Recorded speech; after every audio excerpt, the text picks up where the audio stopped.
Dependendo de onde se vive, o mundo pode por vezes parecer superpovoado, mesmo na natureza.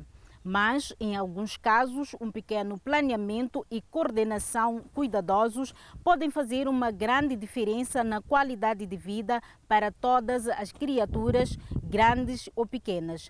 Bem-vindo a esta nova edição do Eco África. Eu sou Dália Langa, a partir de Maputo, Moçambique. Hoje vamos assistir a algumas formas de alcançar mais com menos. Aqui vão os nossos destaques. Vamos ver como as vagens de cacau podem ser utilizadas para produzir energia, bem como delicioso chocolate. Saiba como o cultivo conjunto de algas e peixes ajuda a produzir melhores frutos. E vamos visitar centros urbanos que se estão a adaptar às mudanças na mobilidade. Sabia que a água doce constitui menos de 3% de abastecimento de água da terra, mas que quase metade de todos os peixes vivem em lagos, rios e zonas úmidas de água doce?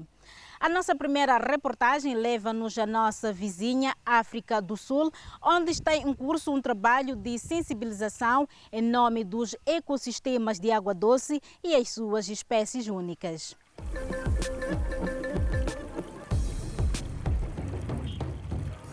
Numa missão com roupa de mergulho e com uma câmara aquática, o biólogo Jeremy Shelton, da cidade do Cabo, quer mostrar às pessoas o fascinante mundo dos peixes de água doce e alertá-las sobre o risco de perdermos tudo isto.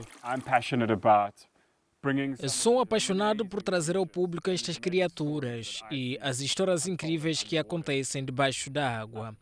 Atrair o interesse para que se entenda por que é que estas barbatanas se iluminam de vermelho ou por que das pequenas saliências na cara dos peixes. Despertar a curiosidade do público para estes ecossistemas, até agora escondidos. A região do Cabo, na África do Sul, é o lar de muitas espécies de peixes de água doce. Metade delas não existem em mais nenhum lado. Porém, espécies invasoras e predadoras, como o robalo e a truta, bem como a utilização da água dos rios para irrigação, têm ameaçado estes ecossistemas e as criaturas que aqui vivem. Globalmente, os peixes de água doce tornaram-se um dos grupos de animais mais ameaçados do planeta. Este grupo de organismos é cada vez mais raro. E aqui, na África do Sul, a situação não é diferente. Um relatório recente divulgou que 1/3 de todos os peixes de água doce do mundo estão ameaçados de extinção. No Cabo Ocidental, os funcionários da Cape Nature tentam salvar essas espécies com a tarefa de preservar a biodiversidade em toda a província. Eles recolhem e analisam dados e trabalham com os proprietários locais. Proteger peixes e rios é difícil, pois são sistemas longos, longitudinais e há um rio amontante e um ajusante. Não é como um sistema de conservação terrestre, onde se coloca uma vedação de caça e se define que as espécies a proteger ficam de um lado e as demais do outro. A informação recolhida pela Cape Nature e outras organizações não foi compilada, mas a equipa do Centro de Investigação de Água Doce de Jeremy Shelton espera melhorar o acesso a estes dados através de uma plataforma única. Temos estado a recolher dados de diferentes organizações e disponibilizamos esses dados para a tomada de decisões e o planeamento da conservação. O objetivo é preservar melhor a biodiversidade e os ecossistemas da água doce. Mas para que isso aconteça, é preciso alertar as pessoas sobre o problema. Num pequeno parque urbano na cidade do Cabo, os membros da equipa de investigação mostram aos estudantes como conduzir um controle científico básico da saúde do rio. E não se trata apenas dos peixes. O projeto está a ensinar os jovens a avaliar o rio, procurando outros indicadores, como as libélulas e os insetos. A ideia é mostrar-lhes o quão interligadas estão as espécies neste ecossistema. No futuro, esta não deverá ser uma tarefa fácil. Além dessas ameaças, o aquecimento global pode pôr estes ecossistemas em perigo e levar muitas espécies à extinção, mesmo antes do fim do século. Este local onde estamos sentados agora é um dos últimos rios de planície, nesta parte do mundo que ainda tem uma população saudável de peixes de água doce. No verão, ainda existe água limpa para os peixes. Os lugares como este são importantes porque nos mostram o que é um rio saudável e nos inspiram a promover a saúde dos rios na África do Sul e em todo o mundo. Sendo um país semiárido, a África do Sul precisa mesmo de conservar os seus ecossistemas de água doce e as espécies únicas que neles vivem. Todas as criaturas precisam de espaço adequado para prosperar, não apenas debaixo da água, mas também em terra. Mas, infelizmente, os seres humanos têm as suas próprias ideias sobre o que seria uma utilização adequada da terra. Estamos prestes a ver um exemplo disso no Quênia. Depois do que parece ser décadas de comércio sem considerar a conservação, será que as coisas estão a mudar? Elefantes atravessam o santuário de Kimana, um corredor crucial para a vida selvagem. Perto do Parque Nacional de Amboseli, esta terra é propriedade partilhada dos Maasai locais. Despontando no horizonte está o Monte Kilimanjaro, o pico mais alto de África. A família de Samuel Kanki vive aqui há gerações. Ele e muitos outros Maasai apoiam um programa de conservação local. Alugam suas terras ao programa para que os elefantes possam seguir em segurança pelas rotas estabelecidas. Como pastores, os Maasai beneficiam ao manter o acesso a grandes áreas de pastagem para o seu gado. No entanto, no ano passado, alguns Maasai venderam seu terreno a um agronegócio especializado no cultivo de abacate. Um deles foi Jeremiah Salash. Temos o direito de cultivar por nossa conta, em vez de arrendar terras ao programa de conservação que pagam um valor irrisório. Imagine que por 60 acres de terra, uma pessoa vai receber cerca de 20 mil shillings quenianos. As pessoas têm família, precisam de pagar os estudos aos filhos, os cuidados de saúde e outras necessidades básicas. Portanto, quem cultiva pode ganhar muito dinheiro. Mas o cultivo de abacate requer uma grande quantidade de água. Os críticos alertam que pode perturbar o equilíbrio do ecossistema local e privar os Maasai, o seu gado e a vida selvagem da água de que dependem. A produção agrícola beneficiará apenas algumas pessoas e empresas ricas como a Cliavo, que vale milhões. Ela pode dar-se ao luxo de comprar sementes de abacate no valor de 20 milhões de shillings quenianos, ao contrário dos Maasai, que mal podem pagar por um poço artesiano. Desde então, a Agência Ambiental do Quênia interveio e retirou a licença do agronegócio. E embora a empresa tenha contestado a decisão, os conservacionistas dizem que tal cultivo seria devastador. O maior perigo de ter esta quinta é criar precedentes para que outras também se instalem no local. No momento em que o corredor for fechado, inicia-se a extinção de elefantes em Amboseli e muito provavelmente no Quênia. Isso pode nunca acontecer, pois a empresa perdeu a ação judicial. Alívio para os conservacionistas. Este corredor é muito importante e a decisão pela sua proteção é muito benéfica e importante para todos nós. Mais importante ainda, este é um corredor nacional de vida selvagem bem delimitado, não foi definido pelas pessoas. Nós adaptamos-nos porque os elefantes definiram que se deslocarão das colinas de Chulus para Amboseli, para o Parque Nacional de Kilimanjaro. O turismo está a recuperar muito bem. Temos alguns investidores de sucesso desta área, apesar da Covid-19. Nós temos potencial. A decisão não protege apenas o futuro dos elefantes e dos pastores Maasai. Também prova que os programas de conservação podem fazer frente aos interesses econômicos e vencê-los. Isso é bastante animador, e não apenas para os elefantes. há muitas pessoas que também estão interessadas em manter o trânsito a fluir nas cidades e acreditam que a mobilidade urbana poderia ser mais eficiente, mais sustentável e certamente mais saudável. A nossa próxima reportagem vem da capital alemã, Berlim. Os seus veículos podem variar na sua forma e cor, mas estes manifestantes sobre rodas em Berlim têm um objetivo em comum. Pedem mais percursos sem carros para ciclistas, mais zonas pedonais e menos carros na cidade. Penso que há infraestruturas suficientes para o transporte motorizado. Por isso, precisamos de mais espaços para os ciclistas e lutar por uma Berlim mais verde. O governo de Berlim adotou novas políticas de transporte nos últimos anos. Criou mais ciclovias e converteu algumas ruas em zonas só para bicicletas e pedestres. Mas os ativistas dizem que estas ações não são suficientes para melhorar a qualidade do ar e de vida na cidade. Por isso, criaram uma petição para que os berlinenses pudessem decidir, através de um referendo, o futuro do trânsito no centro da cidade.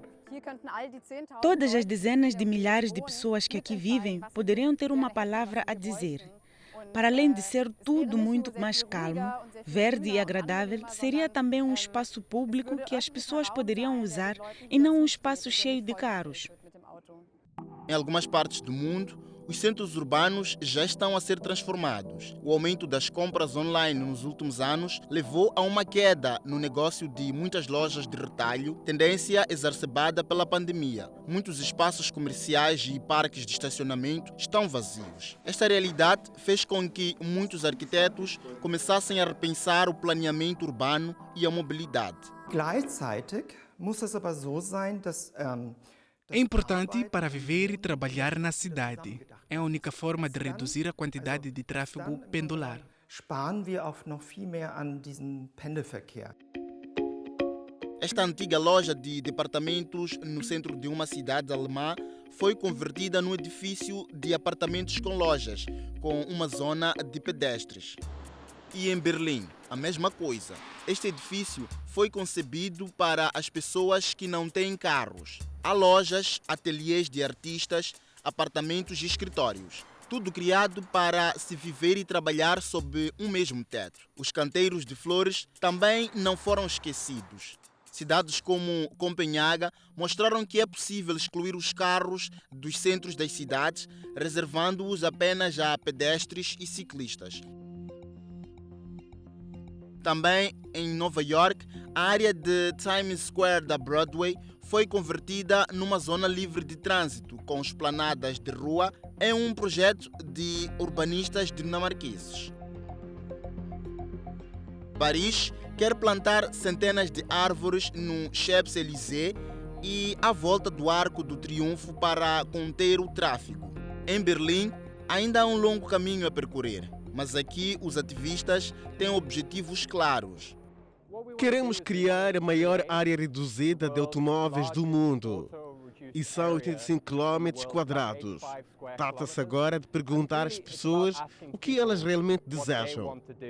Os ambientalistas em Berlim também lutam contra os planos de extensão de uma autoestrada.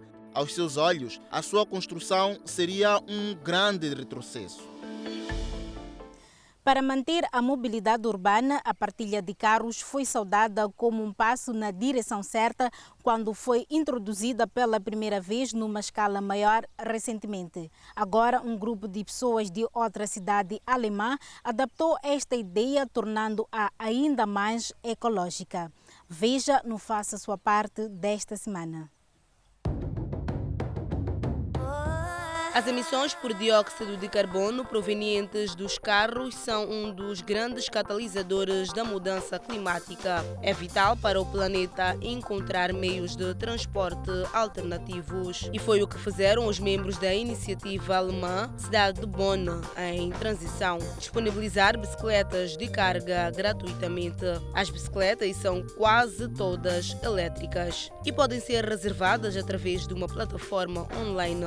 As bicicletas sementes podem ser recolhidas em 6 sítios diferentes. Para mim, é uma maneira de ajudar a combater as alterações climáticas e ter uma alternativa para os autocarros, comboios e carros. As pessoas dizem que é difícil fazer algo pelo clima, mas com este projeto é realmente fácil. As pessoas podem utilizar as bicicletas de carga para fazer compras ou transportar objetos grandes. Todos os membros da iniciativa são voluntários e as bicicletas são financiadas através das doações. Com esta iniciativa, os triciclos são agora muito mais vistos e adorados na cidade. Gostou do programa? Conte-nos se também está a fazer a sua parte. Visite a nossa página dw.com/português e siga a hashtag DoingYourBit. Faça a sua parte. Nós partilhamos as suas histórias. Aqui no EcoAfrica vimos bastantes exemplos do que as pequenas cooperativas podem fazer. Uma delas encontra-se na Costa do Marfim, o maior produtor mundial de grãos de cacau. Mas lá, na realidade, os produtores de cacau ganham bem pouco, embora o mercado do chocolate esteja em expansão. Uma cooperativa de mulheres pretende trazer mais equilíbrio a este modelo de negócio e estão a colher resultados incríveis. Felizmente, o ambiente também está a lucrar. Tipicamente considerada uma atividade masculina, não era comum ver mulheres na colheita do cacau. Mas agora, nesta aldeia da Costa do Marfim, elas estão a cultivar e a produzir. Juliette Quasse fundou uma cooperativa de mulheres na sua aldeia natal, no sul do país. O objetivo é produzir grãos de cacau de forma sustentável e utilizá-los para fazer mais do que apenas chocolate. Não deitamos nada fora. Começamos com a mucilagem, que é a polpa pegajosa e que nunca é utilizada na produção do cacau. Acrescentamos-lhe sabores e especiarias, o que é invulgar e inovador. Também o sumo da polpa é usado para produzir grãos de cacau aromatizados e as cascas para fazer o chá. As 40 mulheres que aderiram à cooperativa têm agora um rendimento extra para si e para as suas famílias. Eu costumava trabalhar ocasionalmente e não ganhava muito dinheiro. Desde que entrei na cooperativa, ganho cerca de 4 euros todos os dias. Estou feliz. Graças à cooperativa, sou uma mulher independente.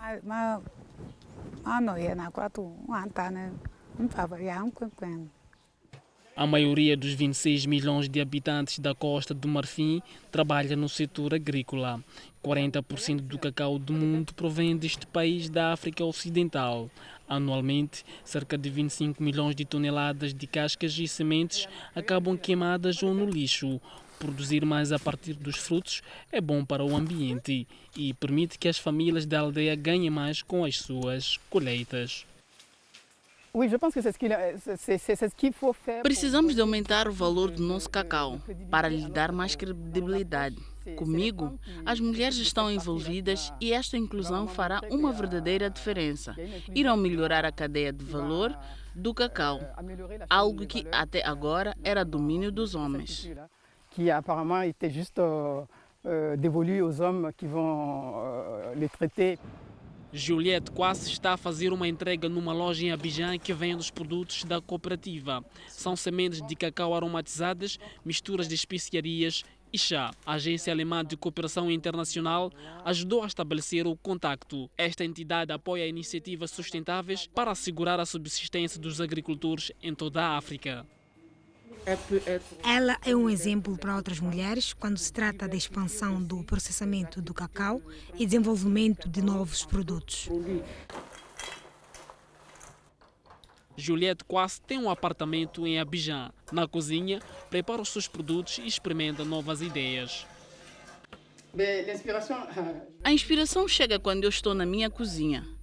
Quando começo uma receita, surgem várias ideias. E a ideia de Juliette Quasse para obter mais do cacau está a dar certo. O governo da Costa do Marfim prepara-se para construir uma central de produção de energia à biomassa que irá transformar a abundância de resíduos de produção do cacau do país em eletricidade. Isto é o que chamo eficiente, dar bom uso aos resíduos orgânicos. A nossa próxima reportagem é sobre um método eficiente e amigo do ambiente. Um grupo de empreendedores no Ghana encontrou uma forma de combinar a piscicultura com a produção de fertilizantes orgânicos. Estas mangas estão com bom aspecto. Joyce Mensah trata as suas árvores com fertilizante orgânico feito a partir de algas que ela própria cultiva, o que torna as plantas menos suscetíveis a manchas negras bacterianas.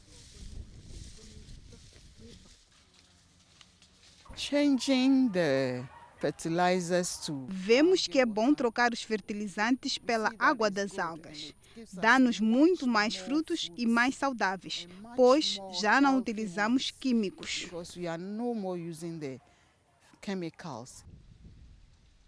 Muitos agricultores no sudeste do Ghana dependem de fertilizantes e pesticidas artificiais. Joyce Mensah era uma delas, até ouvir falar do sistema eco-aquapônico, desenvolvido por 2 empresários da África Ocidental. Cada uma das 24 piscinas na sua quinta contém um pequeno ecossistema próprio. Estas plantas aquáticas são plantas que os peixes conhecem da natureza. Elas são muito saudáveis. É significativa a parte sobre as plantas aquáticas, por isso torna as algas que produzimos únicas e poderosas. Estas plantas aquáticas fornecem o nutriente base a partir do qual as algas são cultivadas. As piscinas têm dupla função: cultivar algas para fertilizar e ainda criar peixes para a alimentação.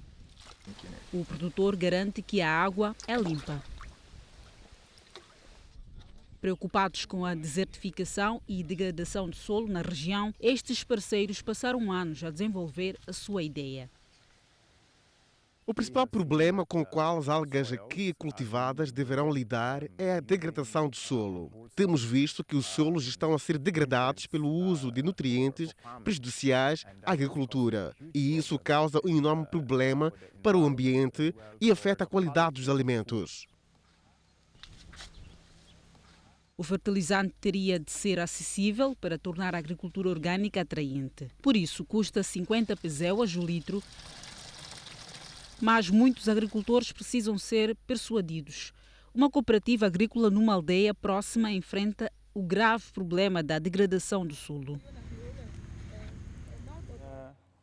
Mathieu Doueno fala aos seus membros sobre o método orgânico, mas muitos estão céticos. Mencionam a dificuldade do transporte de recipientes pesados para regar as plantas semanalmente. Doueno insiste nos benefícios. The chemicals are being washed into our water bodies, which affects our. Os produtos químicos estão a ser lavados nos nossos corpos de água e isso afeta os peixes e as pessoas que bebem essa água poluída pelas atividades da quinta. São problemas para o meio ambiente. Temos outros desafios em que as culturas não chegam de todo por causa dos químicos. Some crops don't come at all because of the chemicals. Não muito longe da cooperativa agrícola, este biólogo marinho passou anos a conduzir a sua própria investigação. Ele acredita que o fertilizante de algas tem o potencial de transformar o Ghana e a África no centro para a agricultura biológica. Production of algae that is integrated with fish. A produção de algas integradas com os peixes é uma forma rentável de produzir fertilizantes mais baratos e prontamente disponíveis para a produção de culturas. Poderá no futuro ser uma alternativa ao fertilizante convencional. Be an alternative to the conventional fertilizer that is applied. Joyce Mensah está convencida dos benefícios desta nova ideia. Começou a produzir sumo de manga, já que colhe mais frutos com melhor qualidade. Até agora, o sumo é só vendido localmente, mas se tudo correr bem, ela espera expandir o mercado. Assim chegamos ao final do nosso Eco África de hoje. Espero que tenha gostado do programa. E não se esqueça de se juntar a nós novamente na próxima semana. Se tiver algum comentário ou quiser saber mais sobre questões ambientais, consulte as nossas redes sociais. Eu sou Dália Langa, a partir de Maputo. Até para a semana.